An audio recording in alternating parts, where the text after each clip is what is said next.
Hello and welcome to Let Me Bore You to Sleep. My name's Jason Newland and this is... What is this? A boring recording. It's a boring recording.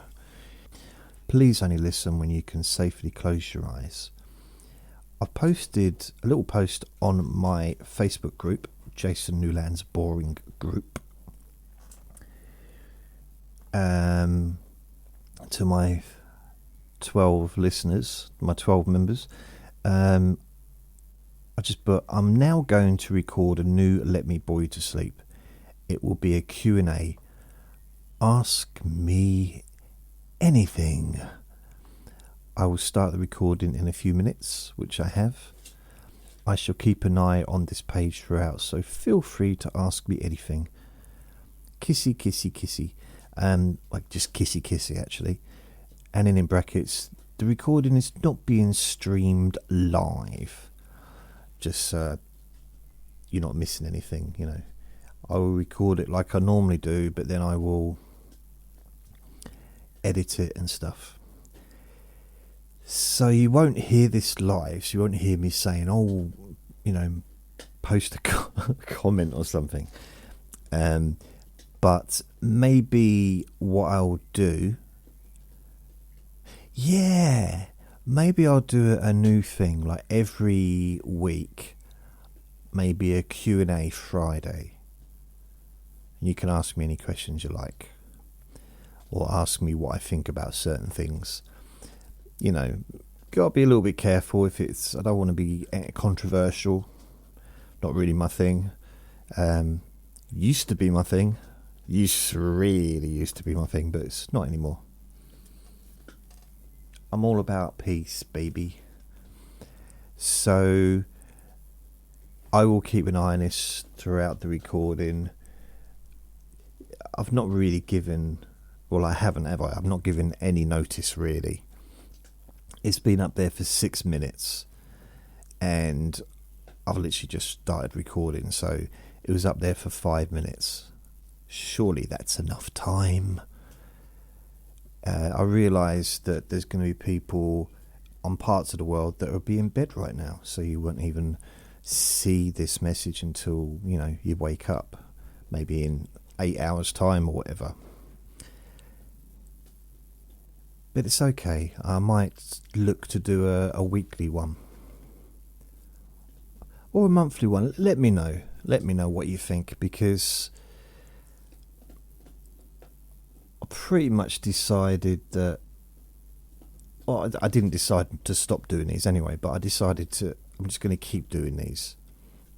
I'm going to keep doing the Let Me Bore You to Sleep until I can no longer do them. So basically just do them until I'm unable to. So that's it. That's my plan. It's not a huge plan, but as long as they are useful and people gain some kind of benefit from them, I will continue. If it gets to a point where no one's listening anymore and it's, you know, then I'll stop. But if anything, more people are listening. The audience is growing constantly, like on a daily basis. It's for the actual, because, you know, in the past, when things were going really well with the podcasts, before I had loads of my stuff deleted because it had music, I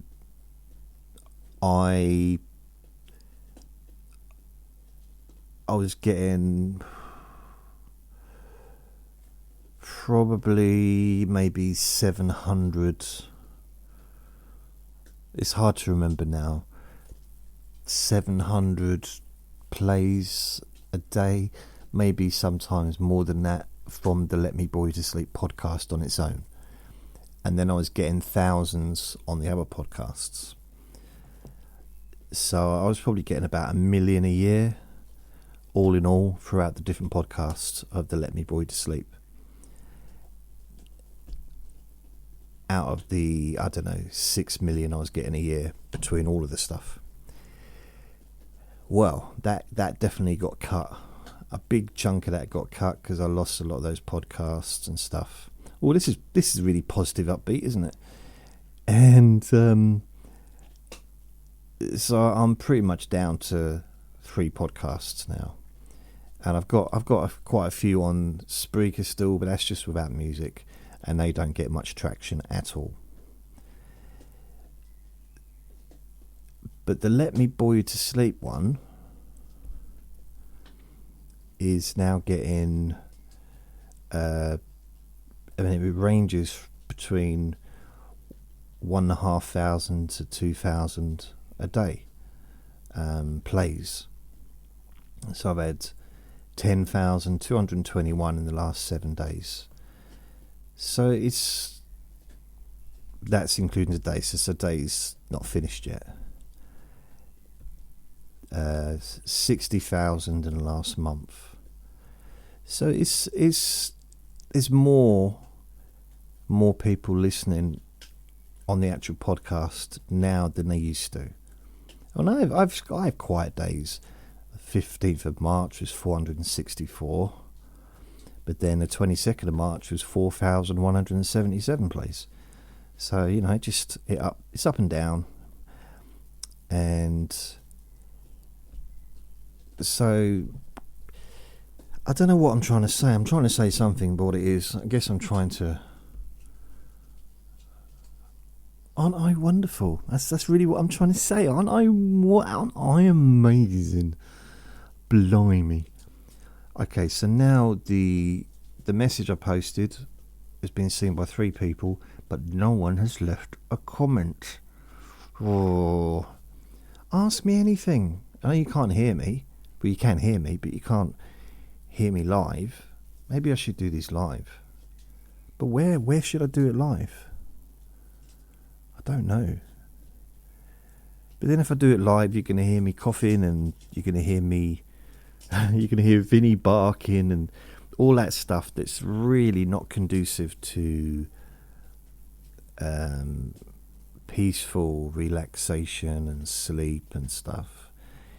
It can be like really peaceful, and then suddenly Vinny hears someone walking out of their front door a mile away, and he's just like rah rah rah rah rah rah. It's like really, really loud, very high pitched. But right now he's happy. He's eating his bone. He's a very happy young lady at the moment. Bless him.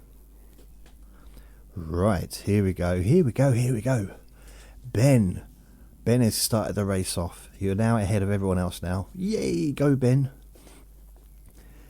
First of all, Ben, thank you for listening. So I know you're a regular. So Ben asks me, what made you decide?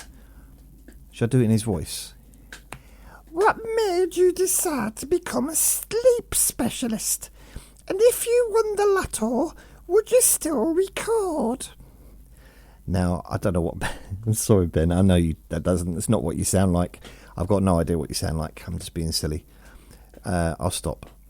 What made you... That's another listener I've lost.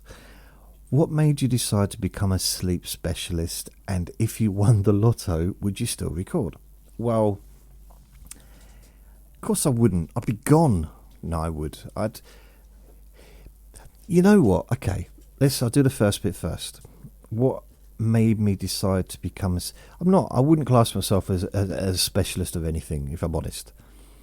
How I ended up doing these, this is going to be a long, boring story. You do realise this. There's no quick way of... You could ask me whether or not how many cups I've got in the kitchen, and it'd probably take me about an hour to go, and I'd start talking about radishes and some Lego set I had when I was 7. Just like getting to the point. It's not always that easy. So, okay, what made you decide to become a sleep? Okay, so in 2006, I personally wasn't interested in... The only thing I was interested in really was chronic pain relief. I'll be honest, that was the only thing that really caught my imagination as far as helping other people. However, I'd been through a really, really difficult time with anxiety from 2002 November, and it lasted for a long time. It was at its worst in 2003 and 2004. 2003, I lost my job. I lost a lot of stuff because of it, because I was really ill with it. I just wow, really affected me. Anyway, panic attacks and all that stuff. I won't go into all that, but I have spoken about it before, I think. Anyway, I used to make recordings for myself in about 2003, 2004, hypnosis recordings to help me to relax. And then I realised that they were quite good for sleeping, so I'd make them for sleeping as well. And I'd be giving myself positive suggestions to relax, suggestions to calm down and stuff like that.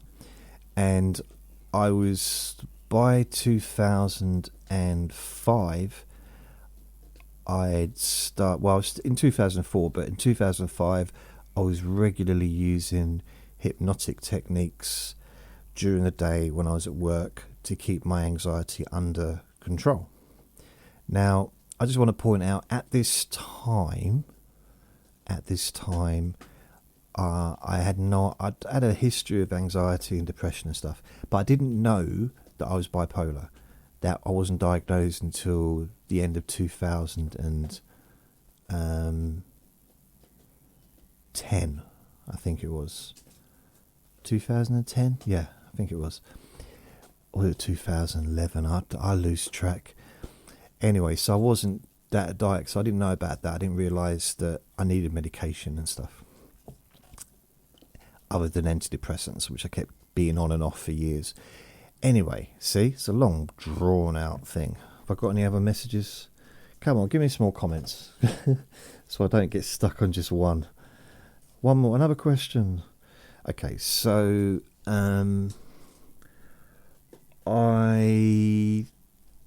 I did that, and they seem to help. But I did discover one thing this is a reason why I very rarely focus on breathing, because I noticed when I did that, it used to sometimes make me worse. And I'd also been studying meditation from the end of 2002, and I was heavily into meditation for a few years. Well, I was into meditation right the way up till probably about 2013. So it's quite a while, and not so much into that, not so much like involved in that, but I learned how to calm down and how to relax, and the body scan and all that stuff, like focusing on the different body parts. And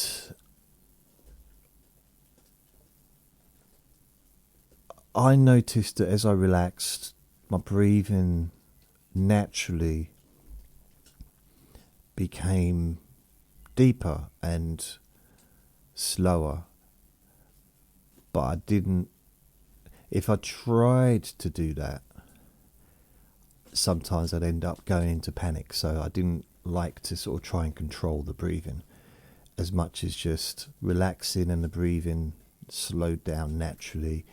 And that's just for me, and I realised that that's part of the reason why I don't really include something that a lot of people do, a lot of books would tell you to do, is to take deep breaths and all that stuff and then let it out and whatever. I don't do that. But then everything I do is very slow. So anyway, this is a long-winded way, but I did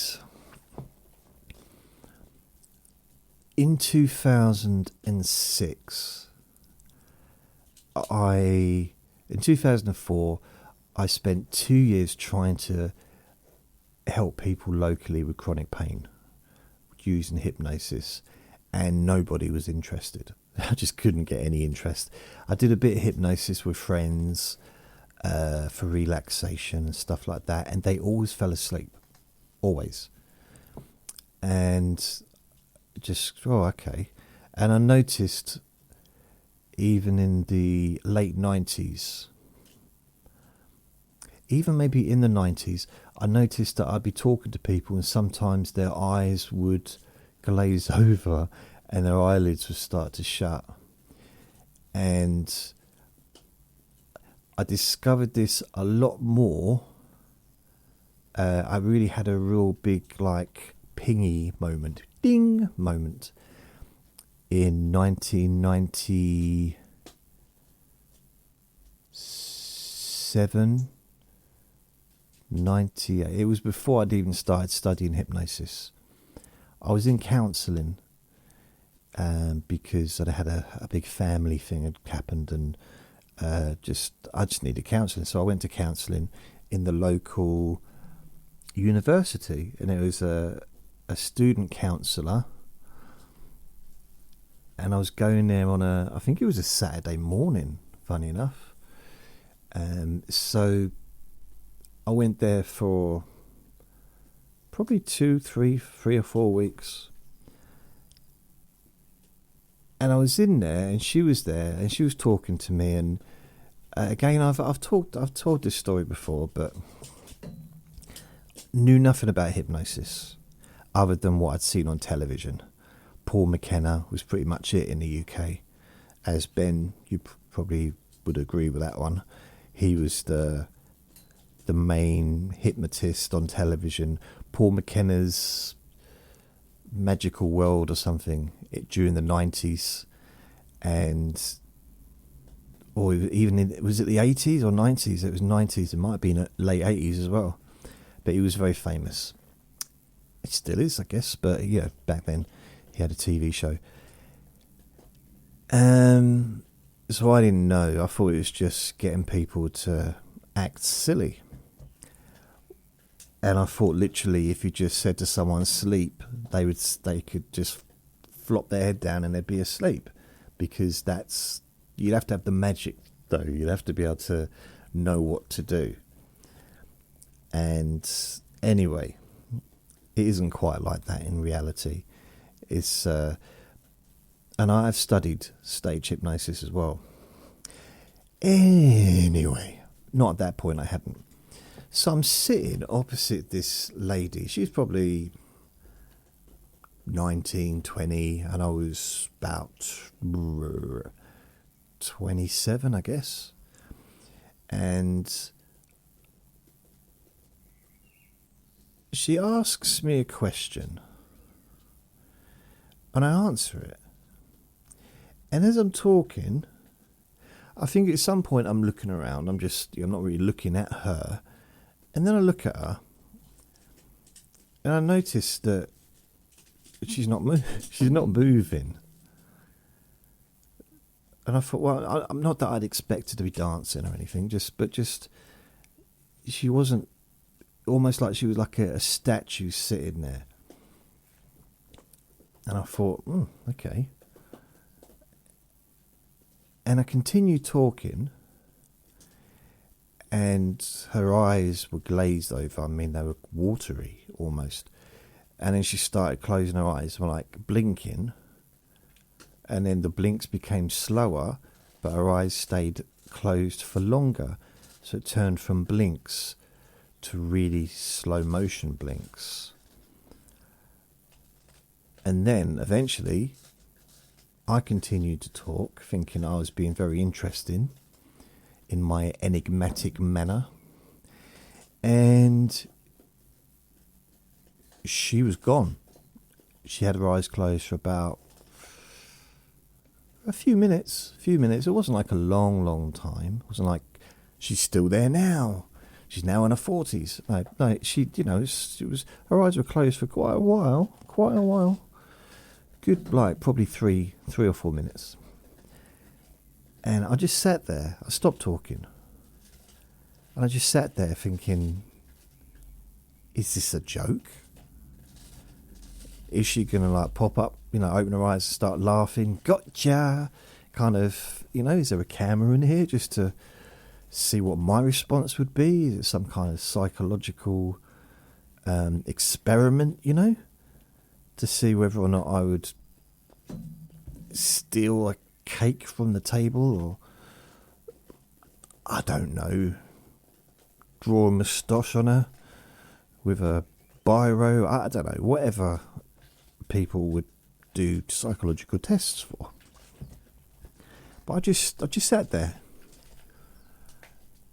and then I thought, you know what, I'm going to test this and see if she's really asleep, or if I start talking about something weird, will it nudge her out of her sleep? So I started talking about lawnmowers and aliens with lawnmowers, and just making stuff up, the most random, weird it's hard to believe that I would ever be able to do that, but I just came up with just very, very surreal, weird rubbish, really. And I'm just talking at her, same tone. I'm not like talking loudly or anything. And then she opened her eyes after about 3 or 4 minutes, and with a jolt, kind of like, Now, I don't remember if she was snoring or not. She might have been. I can't remember. I don't know. But I said, you fell asleep. And she denied it with every particle of her being. I didn't fall asleep. Yes, you did. You fell asleep. You closed your eyes and you was asleep. You had your eyes closed for at least 4 minutes, 4 or 5 minutes. Actually, I think I probably said 20 minutes. But, you've got to lie sometimes. And she said, no, I didn't. You did. You fell asleep. No, I didn't. I'm professional. I wouldn't do that. I'm a student, and I know how traumatic that would be for someone, especially that's coming here with like PTSD issues. No way would I fall asleep with a vulnerable client during a counselling session. I said, well, that's what you did, mate. That's what you did. You fell asleep. I wouldn't lie, which isn't true because I would lie, but the thing is, when it's like, I didn't know, it did actually really happen. Not the aliens with the lawnmowers, but her falling asleep. It sowed a seed. Okay, maybe that's not a good thing to talk about. And it's like, I didn't sow a seed. It sowed a seed in my brain that I didn't really give much thought to. I found it funny, and I told everyone. I didn't connect that with me. I connected it with her. Like, it was her fault. She's unprofessional. She clearly must have been drinking the night before. Maybe she's drunk now. She didn't get enough sleep or whatever. I didn't think for 1 second that maybe I was boring her. I didn't think that. I didn't have the ability to be that critical about myself. And I'd say probably the reality is I bored her. And it's kind of, yeah, it was a bit weird, but I didn't really think much of it anyway. And then a few months later, I just started noticing people's eyes glazing over when I spoke to them, especially when I was talking about something that I was interested in and I could see that they weren't. And I could notice when, even in the past, when people were just waiting to talk, but I would continue talking, because generally I'm not particularly necessarily a chatterbox unless it's something that I'm interested in, or if I'm in the zone, if I'm just feel like chatting. And as long as it's not a confrontational situation or the person's not being rude, then I'm cool. And I did start to notice that people would be literally trying to stop themselves from yawning. And it wasn't great for my self-esteem, if I'm honest. And then I went through a period when I was a DJ after that, and my self-esteem got boosted. And I was studying hypnosis, and I thought, well, no, it wasn't me being boring. It was just that I have the natural magic of hypnosis in my bones. It's like I can do it easily, and it's just something that comes very naturally to me, to be able to affect someone and put them into a hypnotic trance with my talking voice, when the fact is I was just probably really boring. That's all it was. So I didn't really think anything of it. When I started learning hypnosis in 2008, am I saying 1998, sorry. So it was 1997 was the counselling. 1998 I started learning hypnosis. And 2004, no, 2000, about 2000 time, I made a little recording at my cousin's house, a little hypnosis relaxation recording, because he had all his equipment, microphone, and I thought, oh, that sounds okay, you know. But the internet was very new back then, you know, and there wasn't really any streaming or even downloading of audio back then, I don't think. So I just didn't think anything of it. If you were going to do something, you'd sell recordings, like on CD or tape or something. So I've got other messages coming through now. One from Jove. So this might be the longest recording I ever do, which isn't good. It's not bad. It's not bad, but it's, you know. Anyway, that planted another little seed as well. So these little seeds were being planted. The fact that I was noticing that people's eyes were glazing over and they were trying to hold in yawns. Sometimes they wouldn't even try and hold it in. They'd yawn in my face. Sometimes they'd suck in when they yawn, and I'd end up with my head in their mouth. But that's fine. And then I'd talk to women on the phone. When I started doing call centre work I started being on the phone in the late 90s. I used to get a lot of women tell me that I had a nice voice, that I had a nice telephone voice. And sometimes they'd be looking forward to seeing me because they'd be booking to come to the comedy club, and I'd just be helping out in the office, and they'd be all excited to meet me. Until, of course, they saw me, and then they'd run. But no, not always. And then I thought, oh, okay, so maybe my voice is okay. So I kind of thought, And there was another situation where I was very was very enthusiastic when I finished one of my training courses in the 90s, late 90s, and I decided to put on £100 for a week for 100 people to do like a week-long training where I could help them to relax and do whatever they wanted, phobias and stuff. I didn't plan it very well. One person turned up.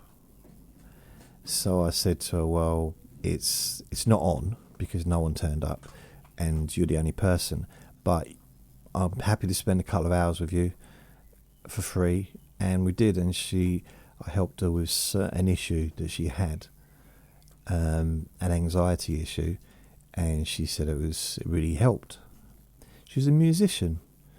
That's all I remember, really. This is going back to 1999, I think it was. And then we come to 2000, 2001, working in call centres. 2002, then I got involved in Buddhism quite heavily, kind of, and learning meditation. So that helped as well towards the kind of stuff that I was able to do. And 2000, so we skip forward to 2020, 2004 to 2006. I tried to get people for payment relief. That didn't happen. 2006, for some reason, it all kicked off, went well. People started contacting me. I had a website. I also started volunteering, doing relaxation sessions. Well, it wasn't, to start with, it was an alcohol charity, and it was basically just helping people to use an NLP and hypnosis. It wasn't specifically for relaxation. And at the end of the session, it was a Monday night, at the end I'd do a relaxation session. And the staff liked that, and the people that were visiting liked it as well. So I ended up moving away from the other stuff and just doing relaxation sessions, like once a week there, and then it became twice a week. And then a drug rehab centre contacted me and asked me to do the same thing there as well. And most of the staff would attend as well as the clients. So that's when I started doing the relaxation sessions. And then someone said to me after a few months, it's okay, but it's it's really good, but I only get to see you once a week. Is there any way of you doing a recording, a tape or a CD or something? That way I can listen to you when I go home, because quite often I find I fall asleep when I listen to you here, because people would be snoring sometimes. So I did that, made CDs. They were free, so they went really quickly in both. I did it for both places, and people were listening to them for falling asleep, relaxing and falling asleep. And then it was getting too expensive for the charities to keep making these CDs. So I decided to upload them onto my website so people could download them for free. So that's what I did. And then I started recording the sessions and then making them available for the people that listen, to download them so they could re-listen to it. And then from then on, that's when I started realising that people were enjoying the relaxation and they were falling asleep to it. And then, this is going on for a bit, isn't it? And then I started, because I had the website, so I had audios on there, and I started looking around. I discovered podcasts. And then, so I started uploading my recordings onto podcasts, onto a particular podcast host called Free Podcast Host or something. It's long gone. And I started making more recordings, terrible quality sound. Sometimes they were in the park. Sometimes, you'll try and find a quiet place. I lived on a main road, so there was never, apart from night time, it was always fairly trafficky, And then I discovered YouTube and Facebook. MySpace was the first one. I started uploading relaxation sessions, and I ended up with 3 different things I did.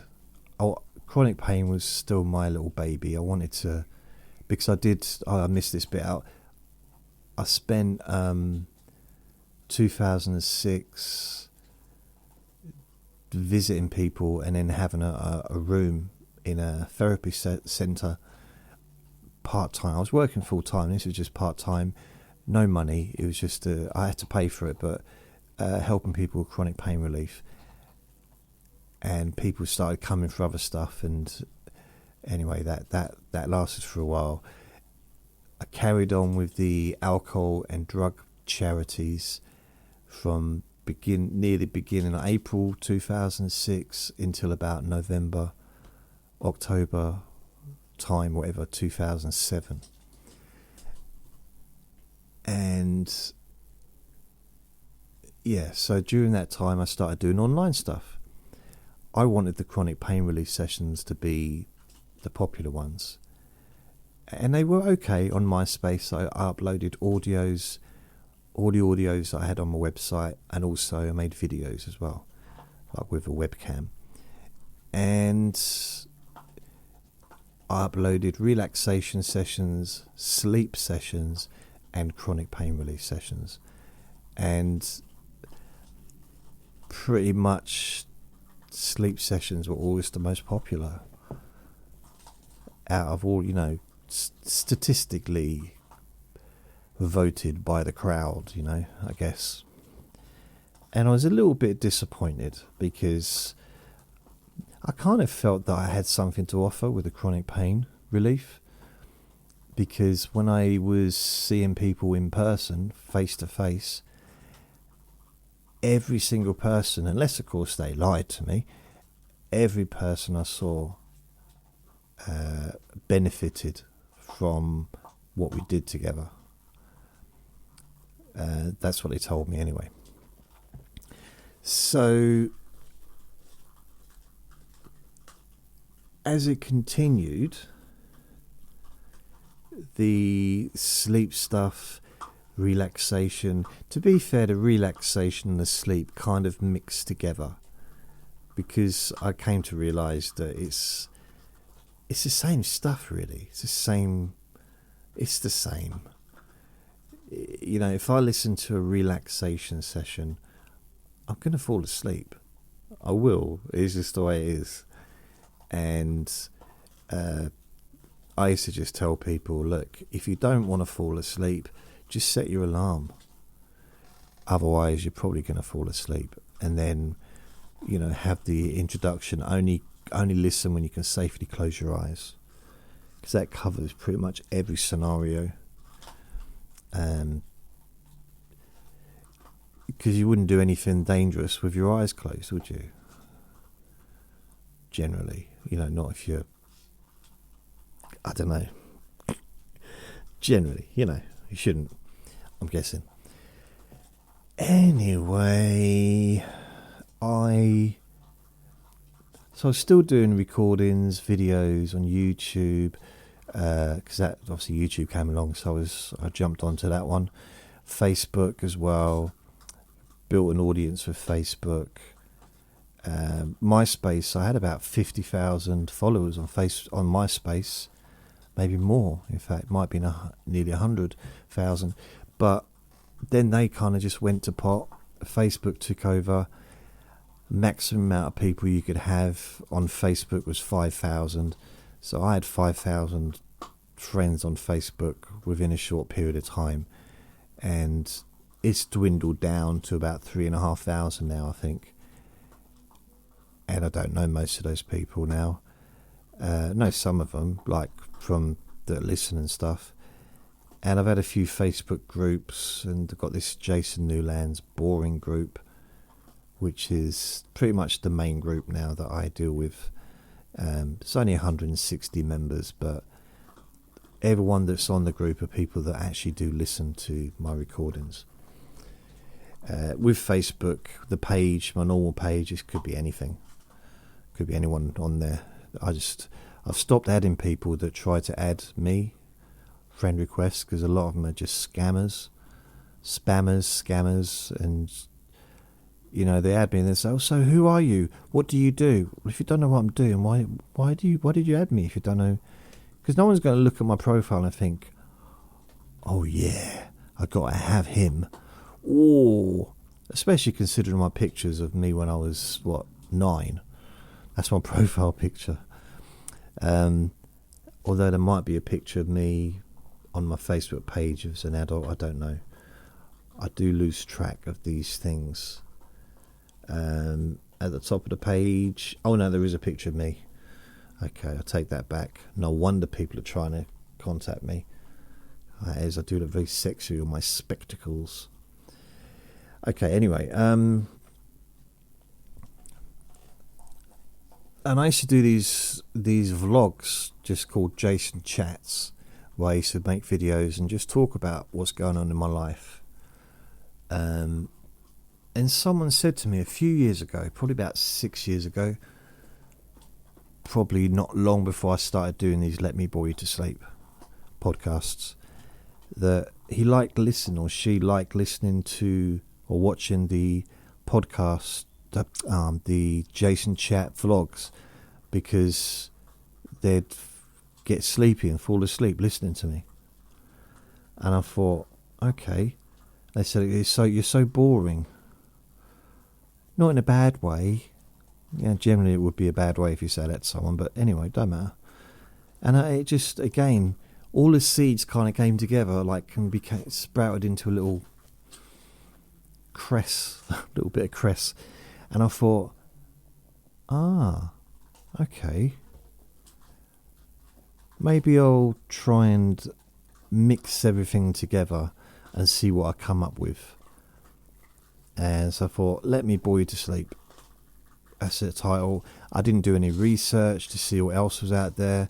And there was other stuff out there. And I was even accused of copying another person a few years back. This website did a review of one of my earlier recordings. They said, yeah, he's just copied. I really haven't copied anyone. I was on YouTube when I first started putting videos, hypnosis videos on YouTube. I didn't know that anyone else was doing it. I did no research. I didn't search for hypnosis videos. I just decided to, because I was already doing it on MySpace, and there was practically no one else on MySpace doing it when I was doing it. It was very much music based. I'm not saying there was no one, but I don't remember finding anyone. So I assumed that YouTube would be the same, because YouTube was the YouTube and Facebook together pretty much put an end to the popularity of MySpace, because of the videos for YouTube and everything else, social networking for Facebook. And then I started doing a podcast, the Let Me Bore You to Sleep podcast. And the sleep sessions were always the most popular stuff. But I didn't really want to just... There's only so many times, I think. To do a sleep hypnosis recording it's kind of repetitive, there is only people that sell CDs. They'll make one sleep recording, they'll make one pain relief recording, they'll make one recording for OCD, OCDC, whatever, nail biting, or they'll make one for each thing. I made hundreds and hundreds, thousands now, but hundreds for one subject. So falling asleep, or pain relief, or relaxation and stuff. So this sort of led me in a different way. Did that explain how I got here, Ben? Sorry, Barry's now left a message as well, so I'm way behind. 3 comments. Seen by 16 people, but 3 people have commented. So I think that covers the first part of that question. If I won the lotto, would I still record? Well, yes. Pretty much decided I would continue this. I'm going to continue this forever. Well, not forever ever, but my forever, whatever that is. Whether it's years or months, I don't know. But I'm going to continue doing this. And I don't know, it feels like it's what I should be doing. There's other things I should be doing as well, I guess, but this feels, for some reason, this feels more important than any of the other stuff that I've done. This podcast, the Let Me Bore You to Sleep one. It feels more, I don't know, I feel like I've found my voice in a way over the last few years. I can be free. The fact is, I'm not sitting here saying lots of horrible stuff because I don't want to. That's not really, I'm just being me, if that makes sense. And that was quite nice to know, to realise that I'm not a horrible person, technically. I'm not perfect, of course. I have my moments, I really do, but I have my little meltdowns. But winning the lotto, I don't know. It's depends how much I won, I guess. Would I still record? Yes, I would. If anything, the recording would be better, because if I won a lot of money, like a lot of money, I would employ someone to help me with this stuff. So I'd let someone else do the editing and the processing.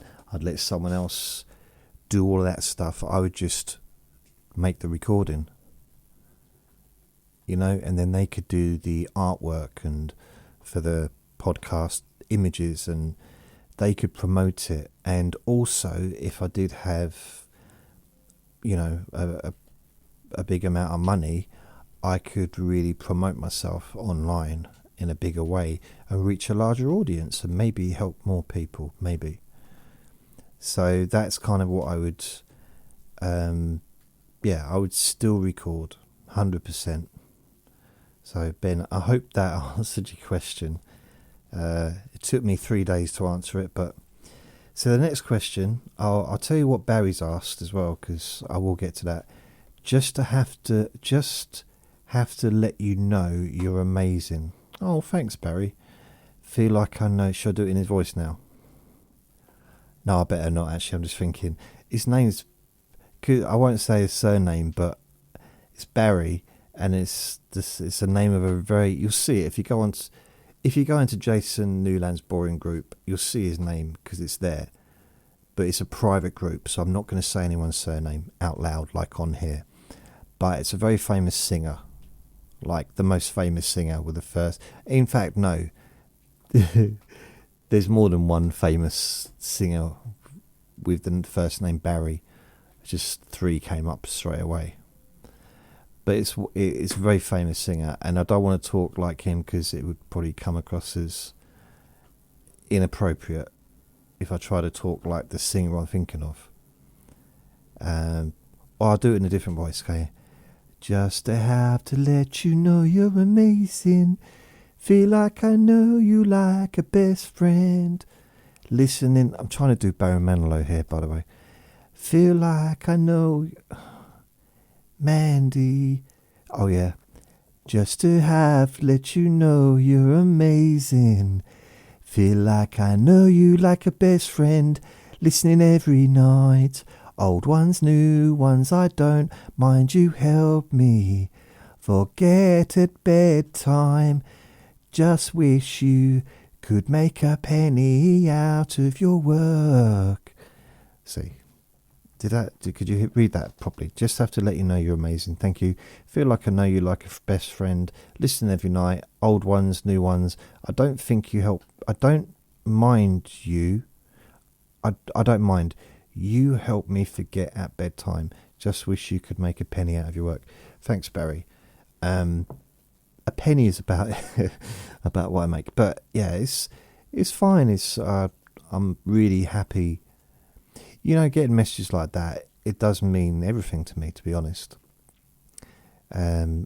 Jove has written, how would you spend a perfect day if money and time were no object? So I'm going to do this one next, because you were next on the list, Jove. And you've been waiting for 25 minutes according to this. Ben sent his message 44 minutes ago.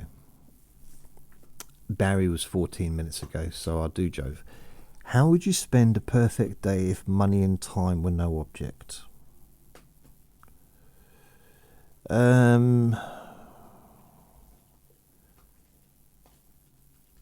mean, I guess I'd have to build the harem first, wouldn't I? I just spend time in my harem. With all no, I don't know.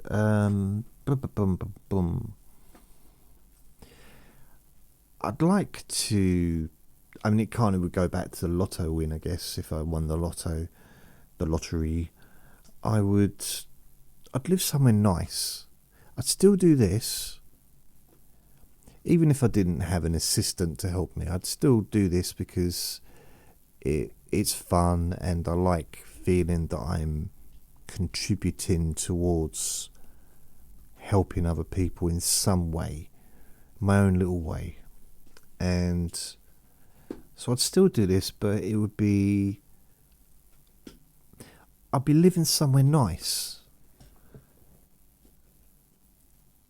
And by that, I'm not sure where. I mean, I quite like to travel. I quite like to go to different countries, maybe. I'm not sure.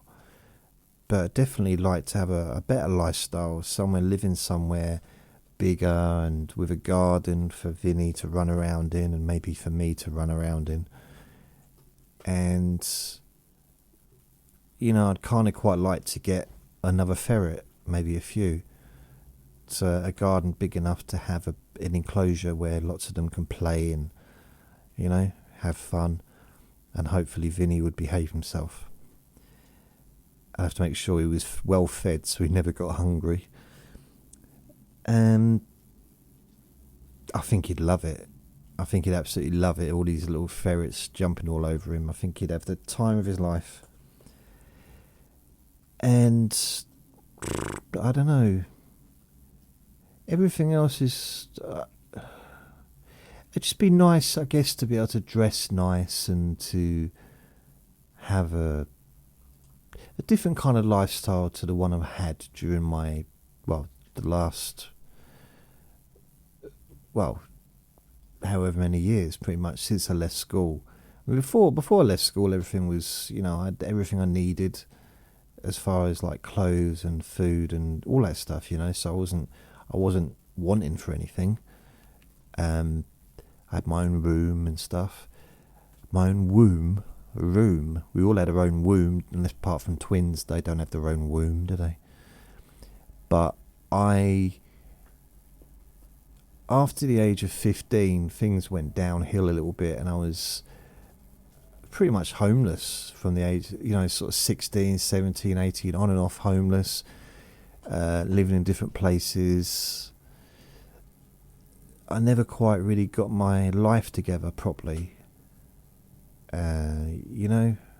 So now I'm not feeling sorry for myself. Maybe I am. Maybe a bit of stability. I guess that'd be nice in my older years. I mean, I'm not quite pensioner age yet. I'm 53, so I won't be able to officially retire till I'm probably 67. So I've still got another 14 years, I had to add that up on my fingers. What would I do if money was no object and time? If time is no object, I would probably read. I would, if time was no object, literally I'd be a vampire. And I thought it'd be cool to be a vampire, because then you live forever, providing you avoid certain sharp objects and the sun. I do quite a good job at that anyway. You could literally read every book that you want to. I mean, obviously I wouldn't want to read every single book, but read every book that I wanted to read, study every subject, go to university forever. I mean, that's something I'd quite like to do, is to go to university, but to actually go to a physical university again, like I did before. But I can't do that because I can't get a student loan for that. You can only, I'd like to study something like psychology. I might do an open university course. I'm still waiting until next month to find out about that. So time-wise, I would live for thousands of years, and I would just continue to do this. I think one of the problems, not the problems, but because, I managed to talk about nothing for ages, but I enjoy it a little bit more when I've got something to talk about. Now, I realise I'm just as boring when I'm talking about things that I'm interested in as I am when I'm talking about things that I'm not interested in. So, I think probably, thinking about it, the perfect day, I've got it, would be to go to a boxing, like a huge world championship boxing, maybe in Vegas, or at the moment it's quite often in Dubai, and just like spend the weekend there and have a ringside seat. So I wouldn't want to be at the back. My eyesight's not great, so there'd be no point being too far away. Otherwise, might as well just watch it on telly. But just say that would be like a dream. That'd be a dream. Other things, maybe go and live somewhere nice. I know I said that before. Maybe even a different country. Go and live in Thailand, or although that's potentially a bit too hot for me, but go and live, or a nice part of the country. Not that there's nothing wrong with where I live. It's technically a nice area. It's just where I live, it's not such a nice area, if that makes any sense. But it's, it's in the countryside, so it's not too bad. But thinking about it, my perfect day, here's my perfect day. I've kind of had a perfect day. Is when I was in Thailand and I was giving food away. That was just an experience that I loved. It was probably I'd say one of the happiest moments of my life. It wasn't because I was in Thailand or anything. It was just, it felt so good to be doing that. I'm not talking about it because, oh, aren't I great? Let's face it, we all know I'm great. There's no point. Yeah. No, it's not that. It's just, it was a powerful experience. And I've got a lot of admiration for people that go into other countries as an aid, like an aid convoy, when they go in to help people in really, awful situations, and they put their lives on the line and in order to get medical care and food and stuff. That's something that I kind of wish I'd got into when I was younger. It would scare the hell out of me now. I'm not fit enough really to be doing stuff like that. Plus Vinny wouldn't like it. He'd eat all the food as well. Yeah, that's a good question, Joe. For really, how would you spend a day, Monita? yeah, I think I've not really got in my mind like the perfect day. That was a perfect moment. Well, as far as perfect goes, it was a wonderful moment. Didn't last for long because the food went very, very quickly. But it felt amazing to do it.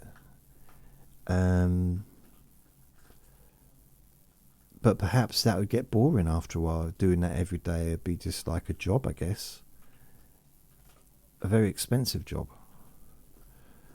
But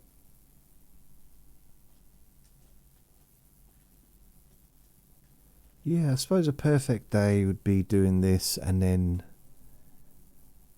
maybe living somewhere nice so I could do this in the morning, or maybe do the editing in the morning like I do these days now anyway. When I get up, do the editing, processing, then go out maybe for the day, or stay in the morning, maybe do a recording, I don't know, do whatever. If it's a hot country, maybe go out in the afternoon or in the evening, and then, you know, have a routine, have a fitness routine, eat healthily, maybe, you know, meet someone, have a relationship with, possibly. You know, I guess it's possible. I'm not sure, but yeah. So there you go. That's as far as I can get with that one. I hope that's answered the question. Barry.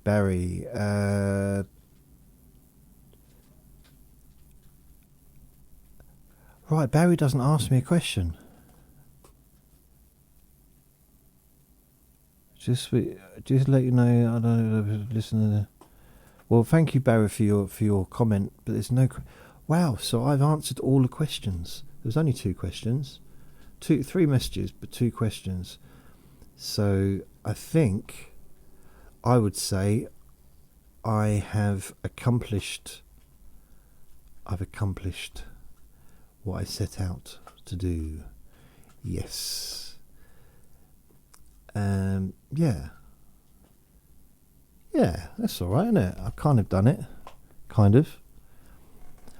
Maybe I will do a weekly one of these. Oh, I did a Let Me Boil Your Pain Away earlier, and that was just a lot of waffle. I don't know if it was of any use. I mean, I've got this little theory in my brain that my intention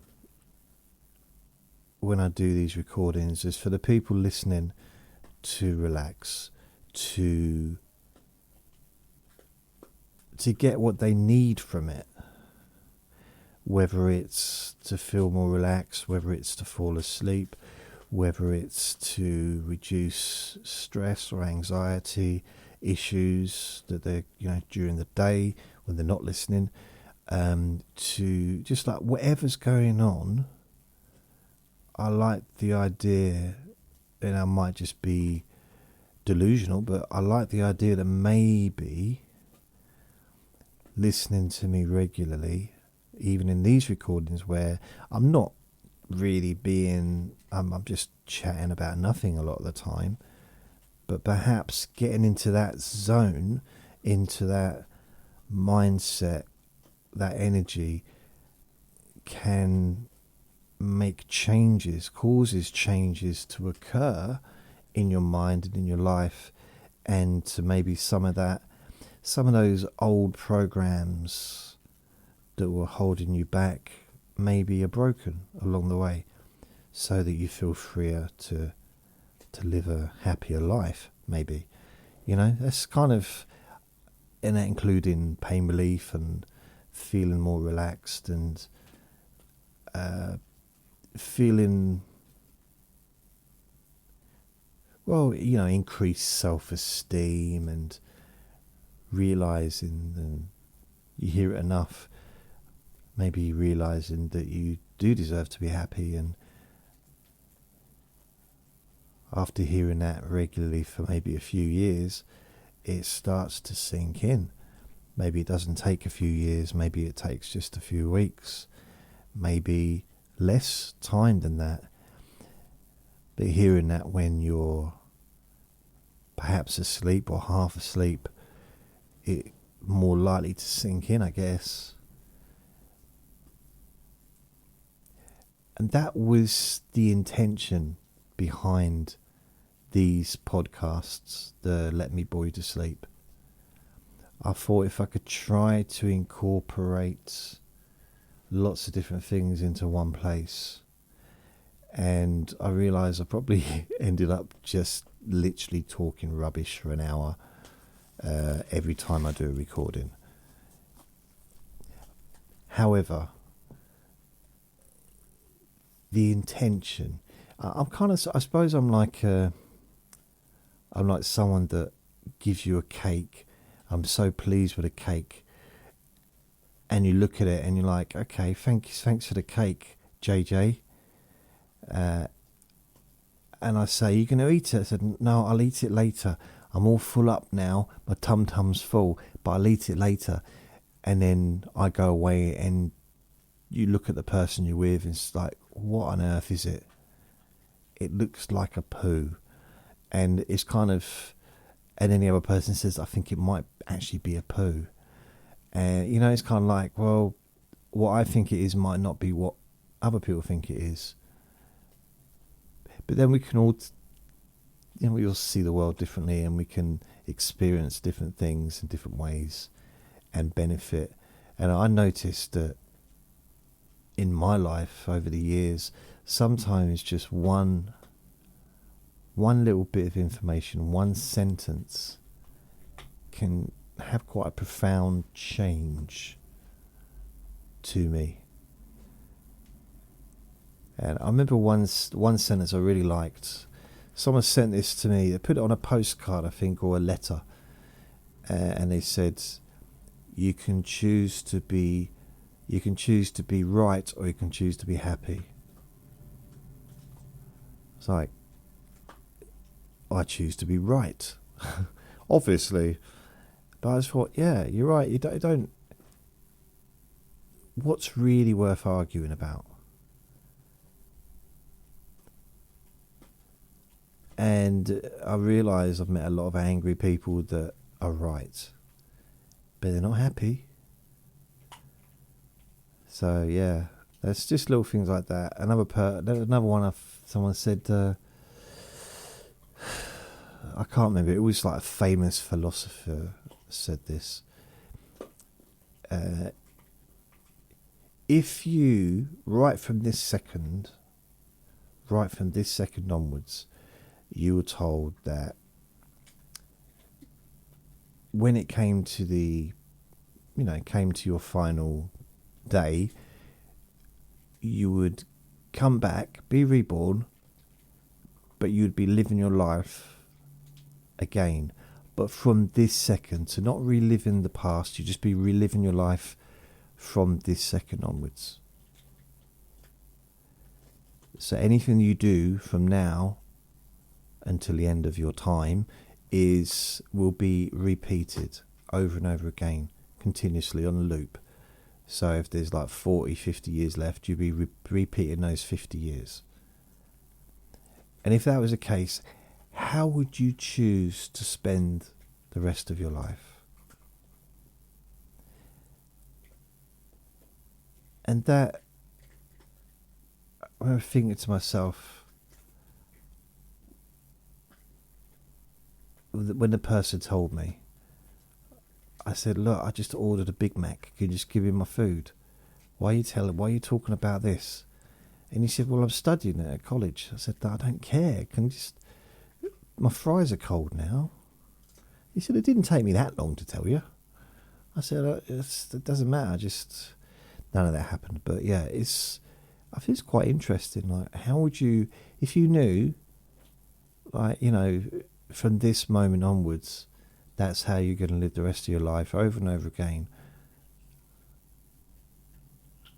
Not just this moment, but years and years of it. Like, how would you change? What would you do? how would you live your life? So that's something that I found very interesting. Just little things like that have had an impact on my thinking.